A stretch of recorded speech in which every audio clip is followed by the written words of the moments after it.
Hello everyone, welcome to my channel. Today I will be talking about Fortification Event and also kind of go over how I prioritize what I work on during Fort Event, as well as just the strategy that I use. With War Dragon, any event is going to be related to another event in some way, shape, or form. So I will be discussing what I do in Fort to prepare for the other events in the future. So if it seems at times where I am going off topic, I assure you I'm really not. It's all about planning for other events and to prepare your base. I want to be very respectful of your time, so let's go ahead and get started. I managed to kind of group my priorities into 3 groups, and you'll see why. I will be speaking as if, well, I am, as if I'm a struggling player and my base is off balance. Whenever you are behind on breeding, you're going to be struggling. Your base is off balance. You outgrew your dragon. Okay, so that's how I am going to approach this. So if that's not your situation, then the priorities will be a little bit different with the 3 groupings. But I still recommend you kind of stick to the 3 groupings. The first grouping and priority will be your home base. So we'll discuss that and the importance of your builder hut. Okay, and then your second grouping of priority would be your purchase. And we'll discuss that. And then your third grouping of priorities will be your kill island. Let's go right into it. So the home base, why it's significant and why it's important for people who are off balance is any of these buildings that you level up, it's going to give you very minimal XP, but it will still give you decent points for fortification. So you still earn good points, but you will have minimal XP. Let's look at my XP bar. So for me, I need 170k XP to get from 504 to 505, just to give you an example. So I know that I said home base, level everything up, right? However, I want to suggest one thing, Dragon Den, to leave this for last or to not even level it at all. Save it for a rainy day. Here's my point. For Dragon Dens, they don't require timers to finish the construction. You just level it and you get points. If you're following and if you're following the strategy and you're doing fine in Fort and you're earning decent points and you're making the minimum to where you don't have to worry about your team kicking you from the team because of poor performance, then I would save this. I wouldn't level it up. Save it for a rainy day. You know, there's times in our lives where we're busy in real life. Sometimes some people are busy at work for a week or 2 and leading up to Fort event and they kind of been hanging on. When Fort comes around, you're not going to have that timer because you didn't score and get all those prizes, right? You're not going to have a lot of timers collected. So this is kind of like a bonus feature to kind of help you, boost you, and catch you up. Okay, it may be not a lot, but it sure did help me in the past. At one time, I was able to level this 3 times or 4 times in one sitting to help me catch up on my points in Fort, therefore giving me more prizes and timers, and then it helps me set myself up for future events. All right, so let's talk about, this is not in my priority, but I want to talk about this real quick, the farms and mills. If you are low on timers, these are good to level up because they have a low build time, construction time.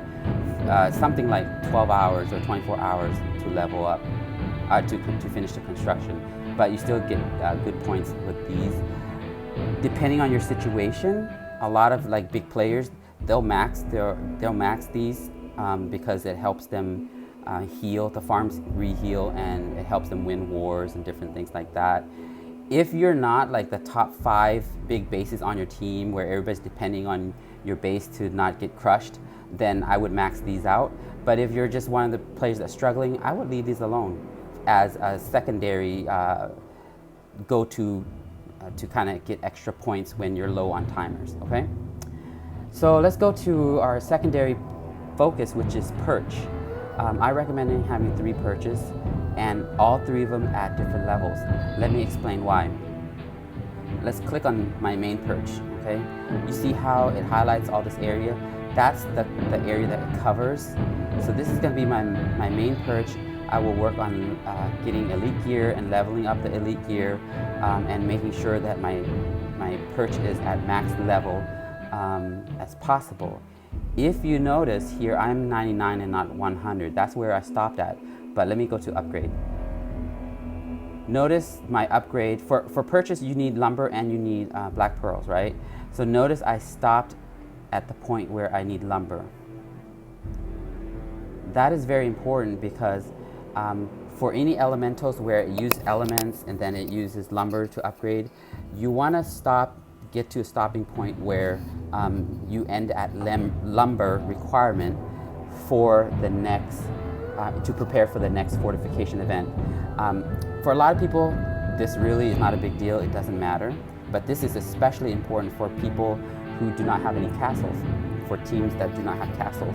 Because if you don't have any castles, you don't have any team storage, so you're going to be just scavenging for resources. If you set it up this way to where you can start right away when fort event starts and you can use your lumber right away, then that's going to give you an extra head start, okay? And you still want to be mindful of what the priority is, so you want to level that up accordingly. Now, that is your main perch and your max for defense, to boost your defense. Let me talk about how it relates to your kill tower or kill island. You see that all my towers are all level 100, okay? That's great. A lot of people, or not a lot, I for one am guilty of this. I'm like, I'm gonna get max, and I'm gonna be like a super base that people can't beat. And I didn't even like focus on purchase, right? So look at my defense point. I'm a level 504 and I'm only at 10 billion defense point. That's nothing. I'm like eye candy to these big bases that come over, right? So that's why purchase are secondary in importance. And to help, I'm maxed out, I can't go any higher. To help build up the defense power, defense points, defense power, you want to level your perch to the max. You want to get your defense rider with your elite gears and max it up, right? So that's how you can increase it. Let's go to our second perch. Our secondary perch is, for obvious reason, they are secondary because you're going to focus on your main perch. But the secondary perch is where I use to swap out the different riders for different events. Let me explain why. So, fortification event is starting soon. I'm going to swap out and put a rider on here with the dragon that has a construction time decrease. That's what I call it. I don't know exactly what it's called, but it's the rider has a skill where it'll say like construction time, and it will say -7%, -10%. Basically, it's decreasing the construction time for what you're building during fort event. But here's the thing. Same thing as your main perch. When you click on this, it covers just this area. It's not going to do for the whole base, right? So what you are going to do is, if you're going to build, don't build just yet. Move the towers first that you're going to level up. So I'm going to move it. Oops, what happened?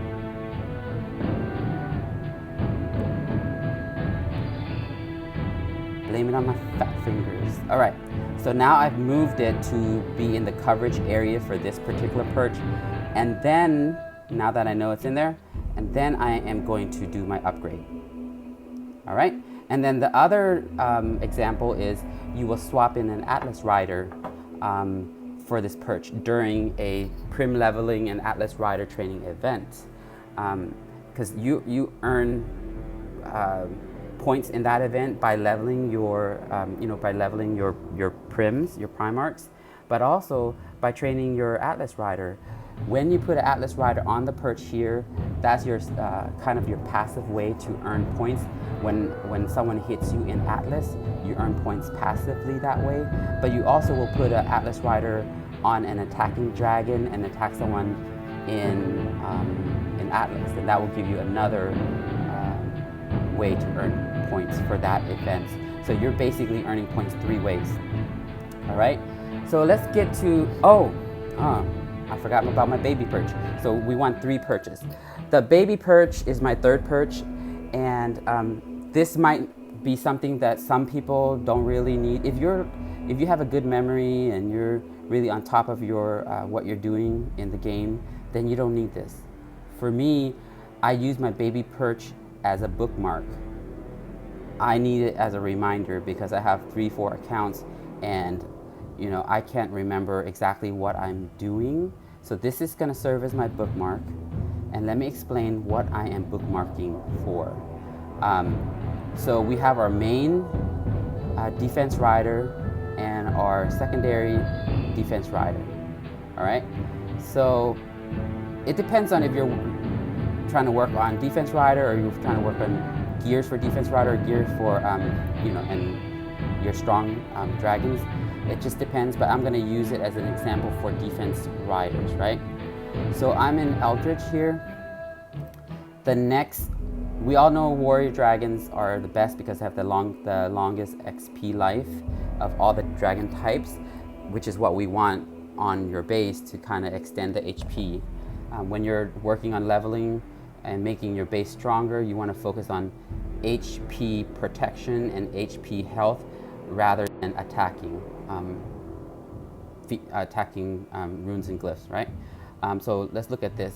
Brutus, he's a warrior and he is dark. So I'm currently working on Cerberus and working on Archon.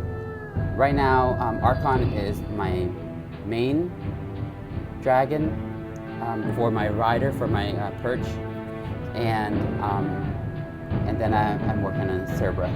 But in the meantime, I want to plan for the future, so I want to start crafting gear for Brutus. Okay, so this is just an example. How do we do that? For me, I use a bookmark.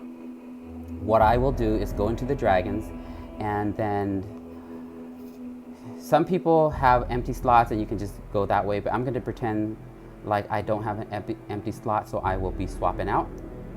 And when you swap out, the menu to the right here is going to pop up with the different dragons you can choose. How the sort filter menu has changed a little bit, so it's a little bit confusing. Just touch the sort and filter there, boom, and another menu pops up on the right some more. Now at the bottom you will see filter. Click on filter. Now you can filter it by what type of dragon you want. So we know we want a warrior because we're going to try to craft for Brutus, and then Brutus was dark. So here are all the dragons you can use. When I am using a bookmark or pre-planning for future dragons, future riders, I don't use the big dragons, I use the baby dragons. The reason why is because I put on the baby perch. If you use the big dragons, then that means you have to level up your perch to like a higher level, which will throw you off your focus because you're focusing on your main perch, your secondary perch, right? Just as a bookmark, as something to use to craft for future items, you just use a baby, okay? And then once you swap in your baby dragon, you will look for a rider that is a defense rider, and I call it my dummy defense rider. Where is my dummy defense rider? Where did it go? Oh, here we go. Nope. Oh, here. Defend, right here. So this is my dummy defense rider. What I mean by it's just a basic defense rider. I don't have it trained. It's like only a level 3 or something, right? So I'm gonna bond this particular dummy rider, Conqueror, Defender, and I'm going to bond it to my baby dragon. In this situation, I've already bonded her to Vladimir, which is my baby dragon that I already pulled out from storage. And then I will put those guys on my baby perch. And that will be how I focus on my gear crafting. And it's important, that reason I'm talking about this, because you don't want to go off and level all your perches randomly. You want to have a high level for supporting your kill island. You want to have a secondary that you're working to build up. Once you use the shards and everything, and you're out of things to do with these two perches, then you will want to take your tertiary perch and craft for future riders. So that's just my strategy on that. My last focus, okay, so we went over 2 areas of focus. My last focus is your kill island. Like I said before, if you are not struggling with balancing your base and all that stuff and you're all good, then kill island won't be your last focus. It will be your primary focus, right? So just kind of keep that in mind. But what I do when I am working on my kill island, I like to have elementals as the main thing. They are stronger in so many ways, and especially at my level. All towers are defensive in nature. That's how you build defense up for your base. But if you subcategorize it and subgroup it even further, this will help you focus on how you do your grouping. Let me explain. So I recommend having 2 offensive, they're all offensive, but this is my subcategory. I recommend having 2 offensive towers. Dark flak is 1 and fire flak is 1. So that's 2. And then I recommend having 3 protective towers. So we've got Earth here, who, let's look at it, is create invincible shield for nearby towers and adds health, right? And look at the attack power. I mean, for these flaks, they do an amazing job, right? So that's a protective one. And then here is my ice flak. Let's look at it real quick. It dispels magic. It silences enemy dragons. So it does that, but then it also has attack and special attack. And then my last protective tower I use is a mage, because I want to drain the rage from the attacking dragons. If you are wondering, like, where's my blue, or why didn't I put a blue here instead of the red, let me explain why. So the red dispels all red spells, and red spells are all attacking type spells, like damage spells, and it's attacking spells pretty much. For the most part, because there's like white spells and different things like that. But for the most part, that's what they were. I want to protect the HP on my base. I don't want dragons to have such strong attack coming in. So that's I'm gonna kind of disable their attack as much as possible. And then the blue mage, why I don't have it on here is because, well, number one, I'm out of space. I can only choose 5, right? And I like my flaks because they're strong. But the blue mage dispels things like shields, regeneration, stuff like that. So they're not really like attacking. But check this out. Let's look at my ice flak again. It dispels magic, all magic. And it silences enemy dragon, silence them all. So for a brief second, as a dragon is approaching your island, this guy here will dispel all of their spells, will disengage all of their spells. So it acts in a way like a blue spell. So it's got blue spell coverage and red spell, all kind of spell coverage, plus my red to stop any red attack type spells. So that is my preference. Now, if you are kind of like a level 100, 150 or lower level, and you're leveling up your non-elemental towers, I want to recommend something to you. level only 1 storm, 2 cannons, and 2 lightning. The storm does a pretty decent job. When you're low level, you're not going to have access to elemental towers just yet, because you have to reach a certain level to access them. So you're going to have to start leveling up your non-elementals, right? That's how you start out in the game. And I am looking for my cannon. Where did I put it? Here we go. Let's look at cannon real quick. If the cannon is a heavy explosive and it breaks all shields. Breaks all shields. So it doesn't matter, you know, imagine a 100 level cannon hitting a dragon. Whatever shield they have, it'll break through, right?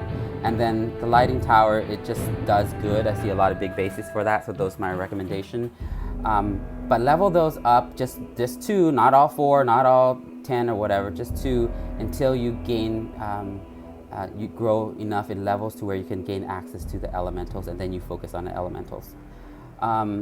So that is my priority and the reason why I prioritize. That's my strategy for Fortification Event. I hope this video has been helpful, and you know, like I said, I do respect your time, and you know, we're all busy, so I want to make sure that the content that I bring to you is helpful and is not a waste of your time. Please like and share, and to more videos. Thank you so much, guys. Have a good day.